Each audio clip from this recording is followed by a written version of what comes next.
अब बात करते हैं गंदे पानी की, जो कि भागीरथी के लिए अभिशाप था। वो दौर था, पर्व त्योहार का मौका था और उस दौरान गंदा पानी पहुंचता है, लोग पी करके बीमार होते हैं। फिर ये कहा जाता है, आजकल व्हाट्सएप में चल रही है चीजें कि जो सीवेज का पानी पिलाते हैं उनसे होशियार हो जाइए। क्या एओए के पदाधिकारी इतने गिरे हुए हैं, क्या इतनी गैर मानवीय हरकत कर रहे हैं कि उनको ये उपमा दिया जाए कि सीवेज का पानी पिलाने वाले से होशियार?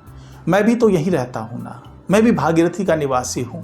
अमित राजपूत जो कि एओए के सदस्य हैं, वो भी भागीरथी के निवासी हैं।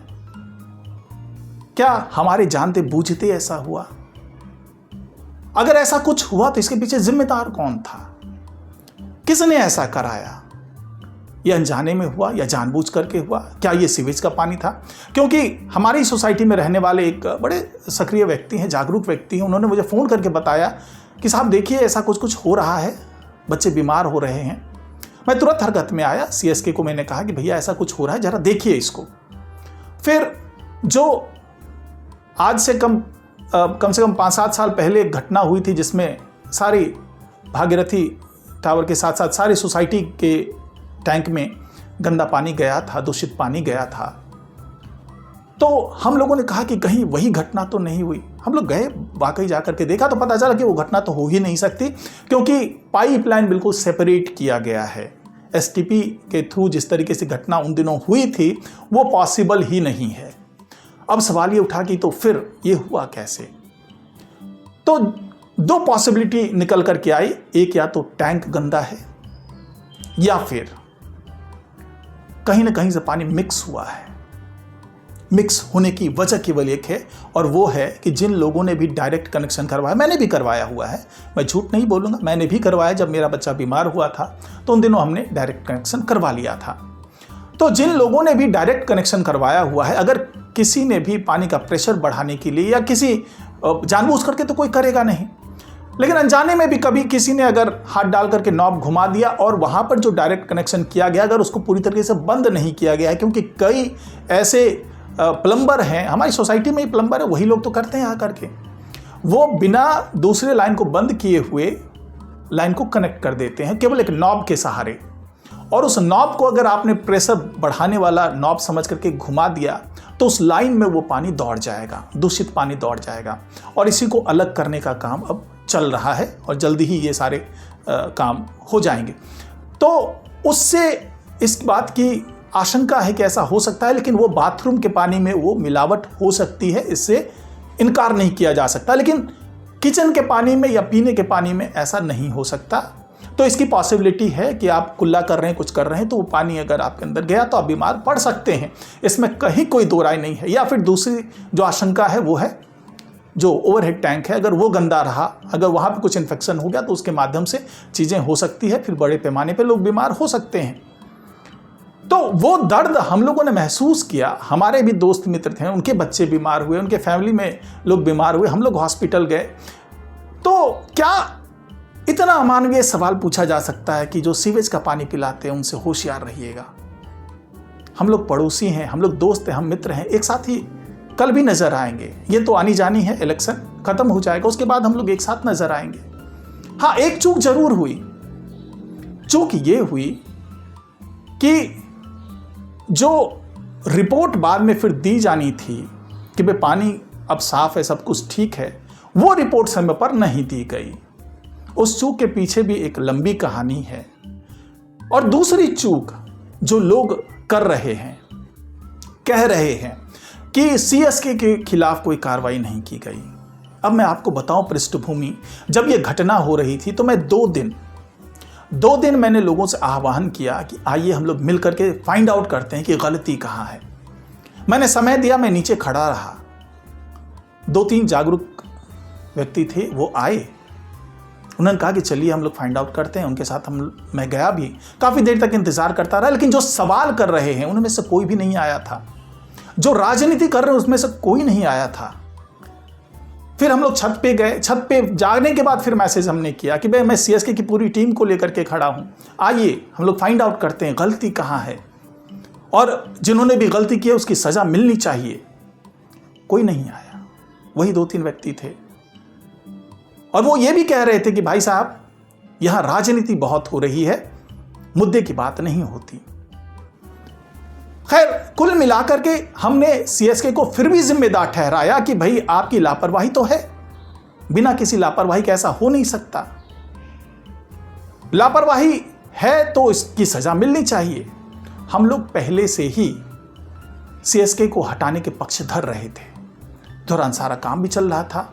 हमने टेंडर निकालने भी, कोटेशन तो हमने मंगवा लिया था, फिर बाद में सलाह आई कि नहीं टेंडर के माध्यम से ही कीजिए। कोटेशन हमने 4-5 वेंडर का ले लिया था। हमने अलग अलग सोर्सेज से हमने अपनी सोसाइटी में भी नोटिस निकाल दिया था कि जिनके पास भी कोई वेंडर हो उसको लेकर के आए। हम एक मिनी टेंडर जैसा कुछ करना चाह रहे थे ताकि जल्दबाजी में कुछ हो सकेगा। खैर, उसी दौरान कुछ प्रबुद्ध लोग जो कि थिंक टैंक हैं, वर्तमान जो हमारे खिलाफ जो टीम चुनाव लड़ रही है उसके थिंक टैंक हैं, वहाँ से लेटर एक सार्वजनिक कर दिया गया कि भाई सीएसके को नहीं हटाया जा सकता। फिर अलग अलग सोर्सेज से फ़ोन किए गए कि भाई आप नहीं हटा सकते सीएसके को, क्योंकि कानून इस बात की इजाज़त नहीं देता है। हम ज़्यादा से ज़्यादा यही कर सकते थे ना कि सीएसके को हटा देते, और हमने हटाने की हर संभव कोशिश की, लेकिन नहीं हटा। अब उसके लिए फिर हमने तैयारी की। अब तैयारी उस स्तर पर आ गया है जिसमें कानून की दुहाई नहीं दी जा सकती। तो जो भी विकल्प है वो सभी खुले हुए हैं, लेकिन साथ तो देना पड़ेगा। सब लोगों को मिलकर के जो भी ये घटना होती है इसमें क्या एओए के लोग अलग हो जाते हैं, क्या एओए के पदाधिकारी अछूत हैं, इस बात को समझना होगा और जितनी जल्दी समझ जाएं, क्योंकि आने वाले दिनों में हो सकता है हम लोग एओए का हिस्सा ना हो सकता है कि कोई दूसरे प्रबुद्ध लोग उसका हिस्सा बन जाएं। तो क्या हम उनका सहयोग देना बंद कर दें, सहयोग करना बंद कर दें? ये सोचना पड़ेगा। राजनीति की भेंट कम से कम सोसाइटी को मत चढ़ने दीजिए। खैर, अब दूसरी बात ये आती है कि इलेक्ट्रिसिटी को लेकर के खूब हंगामा किया जाता है कि इलेक्ट्रिसिटी के पैसे जमा नहीं कराए गए, सीएसके से बात हो गई फिर भी कुछ नहीं हुआ, इसकी जो राशि है वो है, तमाम गणित वो किए गए। हमारे सोसाइटी में कुछ जानकार व्यक्ति हैं, उनके साथ हम लोगों ने बैठ करके चर्चा की। बहुत अच्छा रिजल्ट उन्होंने दिया, बहुत अच्छा विश्लेषण किया, बहुत अच्छी चीज़ें बताई उन्होंने भी, हम लोगों ने भी अपने स्तर पर काम किया। काम करने के बाद बहुत सी चीज़ें आई जिसके कारण हम लोग सीएसके पर दबाव बना पाए, और यही वजह थी कि उस पर दबाव बना करके पूरा पैसा जमा कराने का दबाव बन गया। अब ये सवाल उठा कि कुछ हिस्सा जो है, जो सिक्योरिटी फंड है, वो बिल्डर को देना है। तो सीएसके ने कहा कि आप बिल्डर से दिलवा दीजिए, हम दे देंगे। बिल्डर से लगातार बातचीत चल रही है, बिल्डर की तरफ से आया नहीं पैसा, लेकिन हमने दबाव हमेशा रखा सीएसके पे, और ये लिखित में प्रमाण है कि पैसा सीएसके को ही देना है, आज नहीं तो कल। अगर उस पर कोई इंटरेस्ट बन रहा है तो वो भी सीएसके को ही देना है। कोई ये ना समझे कि ये पैसा आम निवासी के पॉकेट से जाएगा। इस बात की घोषणा हम लोग जीबीएम में कर चुके हैं। इसके बावजूद इस तरह की जो भ्रांतियां फैलाई जाती है, भ्रम फैलाया जाता है कि भाई निवासी के पॉकेट से पैसा निकालने की कोशिश है। ऐसा बिल्कुल नहीं है। इस बात के लिए लोग आश्वस्त रहें कि ऐसा कभी नहीं होगा जब तक हम लोग हैं। अब यहां पर सवाल कुछ और भी आते, पारदर्शिता की बात होती है कि भाई फाइनेंशियल चीजों में पारदर्शिता नहीं है, तो हर जीबीएम में पारदर्शिता बरती जाती है। बताया जाता है कितना पैसा है, कौन से फंड में कितना पैसा है, कितना पैसा पहले हमें मिला था, कितना पैसा हम लोगों ने जुटाया और कितना पैसा आगे हम लोग खर्च कर रहे हैं, क्या खर्च कर रहे हैं। हर चीज़ की पारदर्शिता रखी जाती है जीबीएम में। शुरुआत में 2-3 महीने तो हर 3 महीने का बैलेंस शीट लगाया जा रहा था नोटिस बोर्ड पर, लेकिन उसमें किसी की दिलचस्पी नहीं थी। तो बाद में एक लापरवाही हम लोगों से ये ज़रूर हुई कि पिछले कार्यकाल, जो पिछली कार्यकारिणी थी, उसके हिसाब में कई जगह दिक्कत थी, उसके कारण हम लोग अगले साल के बैलेंस शीट को समय पर तैयार नहीं करवा पाए, क्योंकि कई जगह दिक्कतें थी। और बीच में जो आपको याद होगा एओ की तरफ से एक स्टाफ हुआ करते थे, उन्होंने सुसाइड कर लिया था, तो वहाँ पे पैसे का मिलान नहीं हो पा रहा था कि कितना पैसा उसके पास था, कितना पैसा हमारे पास आया, कितना पैसा पिछली कार्यकारिणी के पास था, किस तरीके से ट्रांसफ़र हुआ, किस तरह से हैंडओवर हुआ, कितना पैसा सड़क निर्माण के मद में ले लिया गया, क्या हुआ। तो कई ऐसी डिस्क्रिपेंसी थी जिसके कारण वो बैलेंस शीट नहीं तैयार हो पाया और वो चीज़ फिर लिंगर ऑन होता चला गया। हालांकि इसमें अगर सूझबूझ से काम लिया जाता, पिछले कारखाने को बिल्कुल अलग हटा दिया जाता, तो कोई एक बैलेंसिंग तैयार हो पाती। लेकिन हम लोगों ने सोचा कि भाई हर तरीके से पारदर्शिता रहे, व्यक्ति जाने कि क्या है कैसे है, तो उसमें थोड़ी सी उलझन हुई, जिसके कारण वो समय पर नहीं आ पाया। लेकिन उससे अलग जो भी फाइनेंशियल चीज़ें थी वो हर जीबीएम में रखी जाती थी और हर जीबीएम में बताया जाता था कि कितना पैसा आया, क्या हुआ, जो मैं आपको बता चुका हूँ। इसके अलावा 5 पैसे का हिसाब मांगा जाता है कि 5 पैसे का क्या हुआ। तो 5 पैसे का हिसाब तो पहली बार ऐसा हुआ जब नोटिस बोर्ड पे लगा दिया गया कि भैया 5 पैसे का क्या हिसाब होता है। करीब 80-85 लाख के आसपास हर महीने, मैं आपको एक छोटा सा वो बता रहा हूँ कि 80-85 लाख रुपए के आसपास हर महीने वो पैसा आता है 5 पैसे का। और मैं केवल जनरेटर की बात करूँ तो जो हमारे कार्यकाल से पहले 1,10,000 रुपये का आता था, हम लोगों ने 55-60 हज़ार रुपये के आसपास में उस रेंट को हम लोग नीचे लेकर के आ पाए।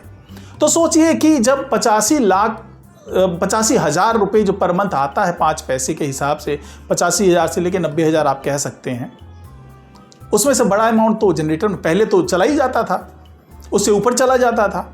अब हम लोगों ने उस पैसे को बचाना शुरू किया, बचत करनी शुरू की, और सोचिए कहाँ 1,10,000 और कहाँ 55-60 हज़ार रुपये, कितना फ़र्क है। हम लोगों ने उसके माध्यम से थोड़ा थोड़ा पैसा बचाना शुरू किया। लेकिन जैसे जैसे सोसाइटी पुरानी होती है वैसे वैसे खर्च भी निकल करके आते हैं और उन्हीं खर्च में ये पैसा जाता रहा है। लेकिन इसका हिसाब भी दिया हमने, और अभी बहुत सी बकाया राशि करीब 30 से 35 लाख रुपए है पुरानी कार्यकारिणी से लेकर अभी तक, जो कि 5 पैसे के हिसाब से बकाया है। तो वहाँ पर भी आरोप लगाए गए कि भाई यहाँ से पैसे चोरी किए जाते हैं, यहाँ से पैसे लेकर के पता नहीं एओ ने क्या कर लिया नहीं कर लिया, एओ के पदाधिकारी कितनी संपत्ति बना ली उस पैसे से। ऐसा नहीं है। लापरवाही, मैं मानता हूँ कि लापरवाही हुई है। लापरवाही भी इसलिए क्योंकि हम लोग ईमानदारी से सब कुछ सामने रखना चाहते थे, लेकिन वो हम लोग समय पर रख नहीं पाए, तो यहाँ पे हुई है लापरवाही। लेकिन ईमानदारी पर शक ना करें। अगर कोई कहता है कि भाई पैसा खाया गया है, घोटाला हुआ है, तो उनसे पूछिएगा जरूर कि भाई कोई एविडेंस है, कहाँ खाया गया। एविडेंस छोड़िए, उनसे कहिए कि हिसाब आप बना करके दो कि ये हिसाब इतने का होता है और इतना ज़्यादा खर्च हुआ है। हमने तो जो 2.5 लाख रुपए में टैंक बनवाए गए थे वो हमने 15,000 में बनवाया और उसे बेहतर बनवा करके दिया है। हर जगह पैसे बचाए गए जहाँ तक हो सकता था। आप सोचिए कि जो हमें विरासत में मिला था फंड, उससे हमने कई गुना ज़्यादा फंड जोड़ करके दिखाया है। महज 2 से 3 साल के अंदर, करीब 2.5 साल का ये वक्त है जिसके अंदर हमने कई गुना ज़्यादा कर दिया उस पैसे को। कई जगह पे जो आप देखते होंगे कि बिग बास्केट का कैंपेन चलता है, जो कि घर घर लोग पहुंचते हैं, उस पर लोग बहुत आपत्ति जताते हैं कि हम एफआईआर कर देंगे, आप ऐसा मत कीजिए वैसा मत कीजिए। जो आर्केड है उनके दुकानदारों का भी दबाव होता है कि यहाँ पर आप इस तरह की एक्टिविटीज़ नहीं कीजिए। इसके बावजूद हम लोग करते हैं ताकि 2 पैसा जुड़ सके, ताकि उन पैसे का बेहतर इस्तेमाल हो सके, सोसाइटी के डेवलपमेंट के लिए इस्तेमाल हो सके। तो ये जब पारदर्शिता पे सवाल उठते हैं, जब चोरी का इल्ज़ाम लगता है, जब ये कहा जाता है कि घर भर रहे हैं, तो बुरा लगता है। इतनी ईमानदारी के बावजूद अगर ऐसा सुनने को मिले, तो कुल मिलाकर के अब ये भी सवाल उठता है, लोग ये कहते हैं कि भाई बैडमिंटन कोर्ट नहीं बनवा पाए आप। तो बैडमिंटन कोर्ट के लिए आपने अगर हमारा मैनिफेस्टो देखा होगा तो उसमें लिखा हुआ है कि भाई विधायक के फंड से हमारे पास आना था। कुछ लोग तो यहाँ तक कह देते हैं भावुकता में भर के, जोश में भर करके कि भाई 13 साल में कोर्ट नहीं बनवा पाए। अगर उन सज्जन से ये पूछा जाए कि अगर आप बैडमिंटन प्लेयर हैं तो आप उस कोर्ट में जाकर खेलते होंगे, जो 2 कोर्ट बने हुए थे उसको तुड़वाया किसने, कैसे टूट गया? उसको तुड़वाने के पीछे भी वैसे ही लोग थे जो आज आपके थिंक टैंक हैं। तो कुल मिलाकर के जो बात आती है ना, हवा में बातें कई रहती है जिस पर ध्यान देना जरूरी है। अगर आप ध्यान नहीं देंगे ना तो आप उनके ही आरोपों में उलझ के रह जाएंगे, आपको समझ में नहीं आएगा कि भाई कौन सही है कौन गलत है। यहां पर यह भी सवाल किया जाता है कि भाई जो नए लोग हैं उनको आगे लाना चाहिए, पुराने लोग क्यों जिद पर अड़े हुए हैं, जिद छोड़ देनी चाहिए उनको। मेरा यह कहना है कि नए या पुराने लोग होते कौन हैं? क्या एओ में जो लोग रह गए वो पुराने हो गए, उनको हट जाना चाहिए? बिल्कुल हट जाना चाहिए। और हम लोग तो ऐसा चाहते हैं, हम लोग आना ही नहीं चाहते। लेकिन जो नए लोग जो दंभ भर रहे हैं, उनको आगे आने का मौका दिया गया था। अभी ये कहा जा रहा है कि जो पुराने लोग हैं वो मार्गदर्शक की भूमिका में है। हम हैं, बिल्कुल है, हम रहना चाहते थे। नए लोगों को मौका दिया गया कि आप आइए, आप इस रिले को पकड़िए, लेकिन उसके लिए पहले आपको काम करना पड़ेगा। ऐसे नहीं कि किसी दिन आए और अचानक बोले कि भाई हम आज से ये चलाएंगे, ऐसा नहीं होगा। वो ऐसा इसलिए नहीं होगा क्योंकि सोसाइटी की फिक्र थोड़ी है हमें। आप इल्ज़ाम कुछ भी लगा लेंगे, सोसाइटी की फिक्र है, और हम ऐसे हाथ में हर चीज़ नहीं दे सकते जिनमें अभी अनुभव की कमी है। अनुभव कैसे आएगा? अनुभव ऐसे आएगा जैसे हम लोगों ने 4 लोगों को शामिल किया अपनी टीम में, अब इनके पास अनुभव आएगा। और साथ ही इन लोगों ने पहले हमारे साथ जुड़ करके काम किया, एओए के साथ जुड़ करके काम किया। यही न्योता हमने आप लोगों को भी दिया था, उन लोगों को जो कि आज आलोचना भी कर रहे हैं, आरोप भी लगा रहे हैं, उन लोगों को भी कहा कि आप आइए हमारे साथ, अलग अलग कमेटी का हिस्सा बनिए और हिस्सा बन करके साथ साथ काम कीजिए। आपको पता चल जाएगा कि कौन सा काम कहाँ चल रहा है, नहीं चल रहा। आप 6 महीने 7 महीने भी साथ में जुड़ गए होते, आपको हर चीज़ का अंदाजा हो जाता, और वहीं से तो अनुभव आता है। और आज की तारीख में आपको हम लोग सपोर्ट कर रहे होते, आपकी टीम के लिए हम प्रचार कर रहे होते, आपकी टीम को एओए में कैसे लाना है उसकी हम कोशिश कर रहे होते, लेकिन ऐसा नहीं हुआ। मैं ये नहीं कहता कि ये लोग गलत लोग हैं, अच्छे लोग हैं, अच्छे लोग हैं, काम करना चाहते हैं, लेकिन व्यवस्था समझिए हमारी भी। और किसी को लाने के लिए, या हम जिद्दी हैं, मान लिया हम जिद्दी हैं, हमने जिद कर ली है, तो क्या सही है क्या गलत है, या ये ना तो मैं डिसाइड करूंगा, ना हमारी टीम डिसाइड करेगी, ना सामने वाली टीम डिसाइड करेगी। ये डिसाइड करने का काम जनता जनार्दन करेगी। उनके सामने अपना पक्ष रखिए ना। हम इतने खराब हैं, हम इतने गलत हैं, हम इतने धांधलीबाज हैं, हम इतने बड़े चोर हैं, हम इतने बड़े भ्रष्टाचारी हैं, हम इतने भ्रष्ट आदमी हैं, हम इतना गलत कर रहे हैं, तो ये केवल 10 लोगों को ही दिखेगा क्या? क्या 25 लोगों को ही दिखेगा? क्या 100 लोगों को ही दिखेगा? दिखेगा तो 1700 जो फ्लैट में रह रहे हैं सबको दिखेगा ना। दिखेगा तो हमें हटाने दीजिए, हमें वो हटा दें, हमें भी समझ में आ जाए। अगर हम घमंडी हैं, हम आत्मश्लाघा के व्यक्ति हैं, तो हमें पता चल जाएगा ना कि हम गलत हैं। 1700 फ्लैट के लोग गलत तो नहीं बोल रहे। अगर हमें हटा रहे हैं और अच्छा विकल्प ला रहे हैं तो अच्छी बात है, लाना चाहिए। हमारा फ्लैट भी तो सोसाइटी में है। अगर पेंट होने से कीमत बढ़ गई है तो हमें भी तो फ़ायदा हुआ है, सबको फ़ायदा हुआ है। कुछ अच्छा होगा तो हमें फिर फ़ायदा होगा, हमें मेहनत भी नहीं करनी पड़ेगी, हमें रोज़ सुबह से लेकर शाम तक फिक्र नहीं करनी पड़ेगी सोसाइटी में। हम घर में बैठ के एसी में बैठ करके हम कमियां निकाल पाएंगे कि क्या क्या कमी रह गई है, और बढ़िया काम भी होता रहेगा, तो हमें क्या दिक्कत है। लेकिन ये फैसला हम और आप नहीं करेंगे, ये फैसला जो है वो जनता जनार्दन करेगी। जनता को कम से कम सोच लेने दीजिए ना। और अमर्यादित तरीके से हम अगर एक दूसरे पर आरोप लगाते हैं वो भी गलत है।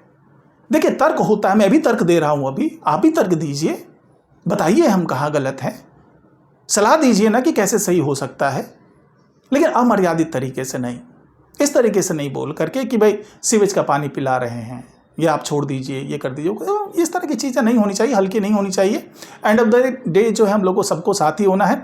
11 तारीख को चुनाव परिणाम आ जाएंगे, 13 तारीख को लोहड़ी है, सब साथ में वहाँ पर उछलते कूदते खेलते डांस करते नजर आएंगे। जीत हार अपनी जगह भैया, इसे कोई भविष्य बन रहा है क्या? हमारा कोई राजनीतिक लक्ष्य है? बिल्कुल नहीं है। बस कोशिश है सोसाइटी अच्छी रहे, हम लोगों के रिश्ते अच्छे रहें। तो आज की रिपोर्ट में इतनी ही बात, आज की वीडियो में इतनी ही बात। नमस्कार।